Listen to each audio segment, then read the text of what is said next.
역대상 11장은 다윗이 이스라엘의 왕이 된 이야기와 다윗의 충성스러운 용사들에 대한 이야기입니다.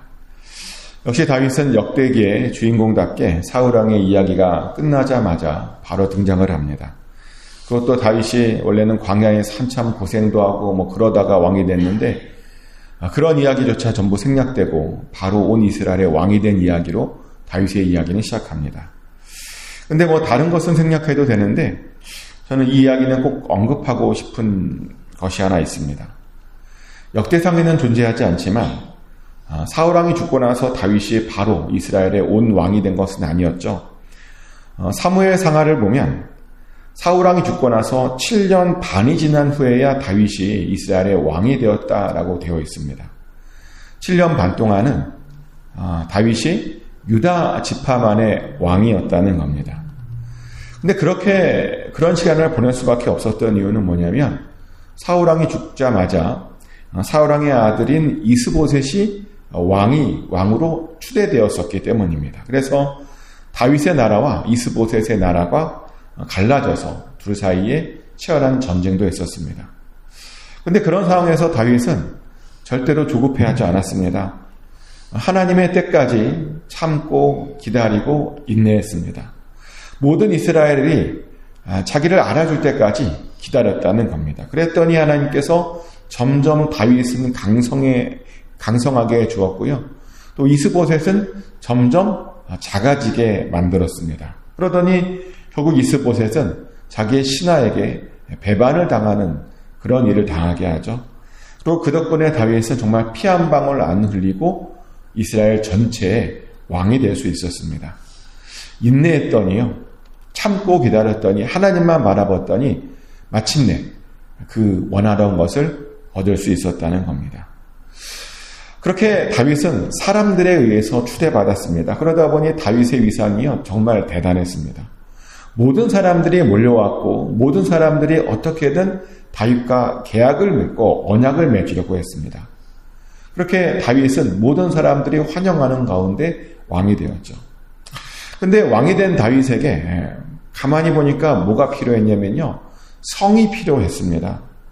그래서 다윗은 여부스 족속이 차지하고 있던 그 시온 산성을 빼앗기로 하죠. 그래서 그 시온 산성을 가장 먼저 빼앗은 그 도움을 주는 사람에게는 우두머리와 지휘관을 내리겠다라고 하는 상급까지 걸었습니다. 그러자 그 수르아의 아들인 요압이요. 가장 먼저 올라가서 여부스 성을 쳤고 그 대가로 그 요압은 우두머리가 되었습니다. 그렇게 요압은 충성을 다하면서 다윗에게 인정받았습니다.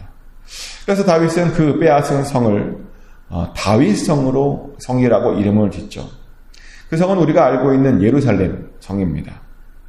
그런데요, 그 성을 차지하는 것은 확실히 하나님의 뜻이었던 것 같습니다. 왜냐하면 그곳에 그렇게 성을 짓자 모든 것들이 아주 빠르게 안정되어 갔기 때문입니다. 그곳에 성을 지었더니요, 하나님께서 다윗과 더욱더 함께 해주셨답니다. 다윗이 점점 더 강성해졌답니다. 이 부분은 굉장히 우리들에게 큰 충격을 줍니다. 왜냐하면 얼핏 보면 다윗성은 다윗만을 위한 그런 성처럼 보이거든요. 다윗의 욕심이 들어간 그런 성처럼 보입니다. 게다가 그 시온성은요, 굉장히 강력한 성읍이어서 아마 짐작하건대 그 성을 점령하면서 굉장히 많은 사람들이 죽었을 겁니다. 그 성은 천연 요새였습니다. 그런데 그런 성읍을 점령했더니 하나님께서 기뻐하셨답니다.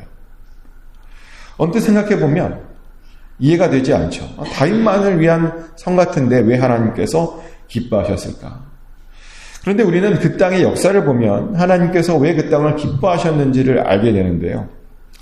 그 여부스 땅은요, 놀랍게도 아브라함 당시에는 살렘 왕이 살던 땅이었습니다. 살렘 왕 아시죠? 살렘 왕. 바로 예수님의 모형이라고 알려진 멜기세덱이 다스리던 땅이 바로 살렘, 그 땅이었습니다.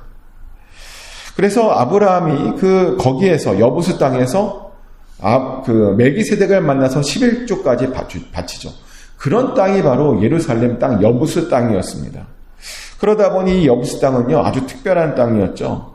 아주 오래전부터 예수님과 아주 깊은 관련이 있었던 그런 아주 대단한 땅이었습니다. 그런데 그런 중요한 땅을 다윗이 알아본 겁니다. 그래서 그 땅을 점령하고 그 땅의 왕궁도 짓고 싶어진 겁니다. 그리고 그렇게 지었더니 하나님께서 다윗과 함께 해주시고 다윗을 강성하게 만들어 주신 것이죠. 모두요, 하나님께서 원하시는 그 일을 했더니 하나님께서 그런 복을 주셨다는 겁니다. 그런데 하나님께서 원하시는 일을 하면 하나님께서 함께 해주시고 하나님께서 강성하게 해주십니다. 하나님께서 원하시는 일을 하면 하나님께서 우리들에게 복을 주십니다. 그래서 우리는요, 하나님께서 원하시는 일이 무엇인지를 알면 됩니다. 그리고 그것을 따라 행하면 됩니다. 근데 그것을 잘 알려면 당연히 우리가 성경을 잘 알면 되죠. 감사하게도 성경 안에는 하나님의 뜻이 무엇인지 아주 정확하게 나와 있습니다. 그래서 우리는 성경만 제대로 알아도 얼마든지 하나님의 뜻을 알고 그 하나님의 뜻을 행할 수 있죠. 성경만 가까이 하면 됩니다. 성경을 많이 보고 연구하고 또 성경에 대해서 들으면 됩니다. 그러면 그 하나님의 뜻을 깨닫게 됩니다. 그러니 성경을 많이 보시고 많이 연구하시고 많이 들으시길 축복합니다. 아멘. 아무튼 다윗은 예루살렘을 점령하는 것이 하나님의 뜻이라고 하는 것을 알았습니다. 그 땅이 아무리 점령하기 어려운 곳이었음에도 불구하고 우두머리라고 하는 그 지위를 내걸면서까지 그 땅을 점령했습니다. 근데 사실 다윗에게는요, 우두머리가 몇 명 있었죠. 요압도 우두머리가 그렇게 되었지만 야소보암이라고 하는 사람도 굉장한 우두머리였습니다. 야소보암은 30명의 우두머리였는데 그가 창을 한번 휘두르면 300명이 죽었답니다. 대단한 장수죠. 또 엘르아살도 대단한 용사였습니다. 엘르아살은 하나님의 큰 구원을 사람들에게 보여주었던 그런 용사였답니다. 그런데요, 이들 외에도 다윗에게는 절대로 잊지 못하는 3명의 용사들이 있었습니다. 블레셋이 베들레헴을 점령하고 있었을 때였는데요. 베들레헴 성문 곁에는 우물물이 하나 있었습니다. 그런데 그 우물물을 보고 다윗이 이렇게 한탄을 하죠. 베들레헴 성문 곁에 있는 그 우물물에 가서 누가 나에게 물을 마시게 할 건가라고 하는 한탄을 합니다. 그 말은 무슨 말이냐면요, 빨리 우리가 베들레헴 좀 점령했으면 좋겠다. 내가 그래서 점령해서 그 베들레헴의 물을 좀 마셨으면 좋겠다. 뭐 그런 뜻이에요. 그러니까 빨리 점령하자라고 하는 그런 뜻입니다. 근데 이 3명은요, 이 다윗의 말을 잘못 해석했습니다. 다윗이 정말 그 우물물의 물을 지금 당장 먹고 싶어 하는 줄 알았습니다. 그래서 당장 내려가서요, 그 베들레헴 성문 가까이 가서 물을 떠오죠. 목숨을 걸고요, 그 사람들을 뚫고 가서 물을 떠왔습니다. 그 정도로 그 3명은요, 다윗에게 굉장히 충성스러웠던 사람이었습니다. 얼마나 든든했을까요? 그렇게 충성스러운 사람들이 다윗 주변에 있었으니, 그리고 다윗과 함께하고 있었으니 얼마나 행복했을까요? 사실 보면 인생의 행복이 별것 아닌 것 같아요. 나를 사랑해주고 나를 알아주는 사람들과 함께하는 것이 보면 행복이 아닐까 싶습니다. 그래서 우리가 그것을 알고 있기 때문에 그런 사람들을 많이 만나려고 하죠. 그리고 그런 사람들과 함께 오랫동안 지내고 심지어는 노년의 끝까지 보내고 싶어하는 사람들이 많습니다. 제가 최근에 참 재미있는 이야기를 하나 들었는데요. 교회 다니는 사람들 중에 어떤 사람들이 많냐면 나중에 늙으면 같이 살자라고 하는 사람들이 많대요. 혹시 들어보셨죠? 나중에 우리 늙으면 땅 같이 사서 거기에 집도 짓고 우리 꼭 같이 살자라고 하는 그런 말을 하는 사람들이 많대요. 그렇게. 그리고 그런 말을 듣고 또 꿈을 꾸고 그렇죠. 근데 저도 그런 생각을 해요. 사실은 나중에 마음에 맞는 분들과 같이 노년에 같이 살면 얼마나 좋을까. 나를 아껴주는 사람들과 나를 사랑해주는 사람들과 그렇게 계속 함께하면 얼마나 좋을까라는 생각을 하는데, 근데 다윗은 그 꿈을 이룬 겁니다. 자신을 알아주는 사람들, 정말 충성스러운 사람들과요, 끝까지 보면 다윗이 함께하는 것을 우리는 보게 됩니다. 그런데요, 우리도 사실은 할 수 있죠. 우리도요, 우리 주변에 정말 우리를 사랑해주는 사람, 우리와 서로 서로가 서로에게 충성을 다하는 사람들과 계속 할 수 있습니다. 그리고 그렇게 그런 사람들과 함께하는 방법도요, 의외로 간단한데 뭐냐면요, 우리가 하나님 앞에서 충성스럽게 삶을 살아가면 하나님께서 우리 주변에 그런 좋은 사람들을 보내주시고 붙여주신다는 겁니다. 우리가 하나님께 충성을 다하고 하나님께 좋은 사람이 되면요, 하나님께서 우리 주변에 알아서 그런 사람들을 보내주신다는 겁니다.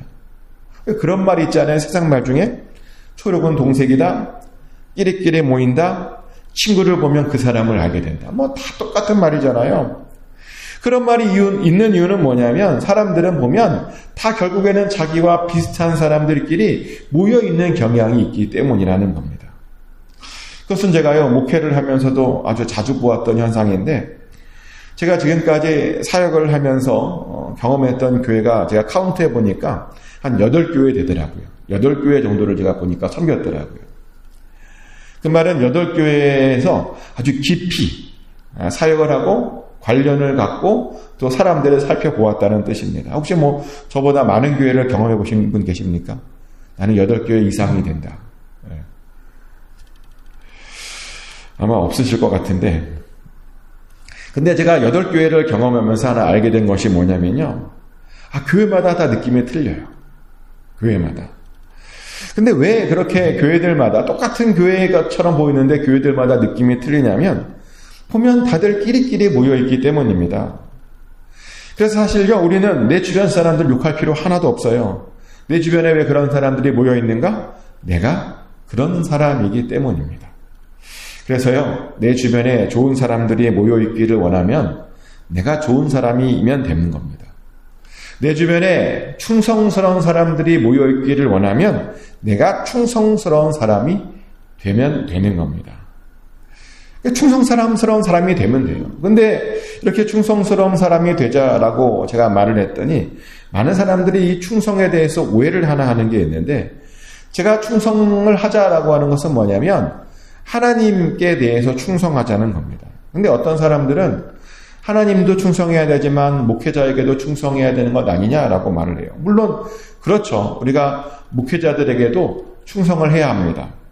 그런데요, 목회자에게 충성할 때는 사실은 굉장히 조심해야 될 필요가 있는데, 아무 목회자에게 충성하면 사실은 안 됩니다. 그 목회자가 하나님께 충성하는가, 그것을 보고 그것에 따라서 그 사람에게 충성을 하는 겁니다. 근데 만약에 그 목회자가 전혀 하나님께 충성을 다하지도 않은데 그 목회자가 목회자라는 이유만으로 충성을 다한다? 그러면요, 잘못하면 그 목회자에게 충성을 다해서 거꾸로 하나님께 충성을 다하지 못할 수도 있습니다. 그래서 우리는 항상 목회자에게 충성을 다할 때는 무엇부터 살펴봐야 되냐면, 그 목회자가 하나님에 대해서 진심인가? 그 목회자가 하나님께 대해서 정말 충성을 다하는가? 그 목회자가 정말 하나님을 경외하고 있는가? 하나님의 말씀에 두려워하고 그 두려운 말씀에 따라서 하나님께 순종하고 있는가? 바로 그것부터 살펴보고요, 그 다음 충성해야 되는 겁니다. 정말 그 목회자가 하나님께 충성을 다할 때 우리가 충성해야 된다는 겁니다. 근데 다윗이 그랬어요. 다윗의 신하들은요, 다윗 옆에서 꽤 오랫동안 다윗의 삶을 관찰했죠. 그리고 다윗이 얼마나 하나님께 충성을 다하고 하나님을 얼마나 사랑하고 하나님께 얼마나 순종하는지를 그 옆에 사람들은 다 보았습니다. 그리고 그것을 보았더니 그렇게 다윗에게 충성을 다할 수 있었다는 겁니다. 그렇게 다윗은 하나님께 충성했어요. 그렇게 충성했더니 정말 그렇게 좋은 사람들과 끝까지 함께할 수 있었다는 겁니다. 근데 우리도 그래야 됩니다. 우리도요, 하나님께 충성하고 우리 주변에 그렇게 하나님께 충성하는 사람들을 모아야 됩니다. 이렇게 좋은 사람들을 모아야 된다는 겁니다. 꼭 그러시길 축복합니다. 아멘.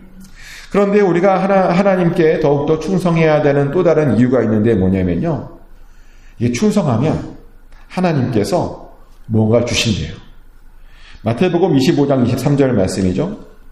그 주인이 이르되 잘하였도다 착하고 충성된 종아, 내가 적은 일에 충성하였음에 내가 많은 것을 내게 맡기리니 내 주인의 즐거움에 참여할지어다 하고. 아멘.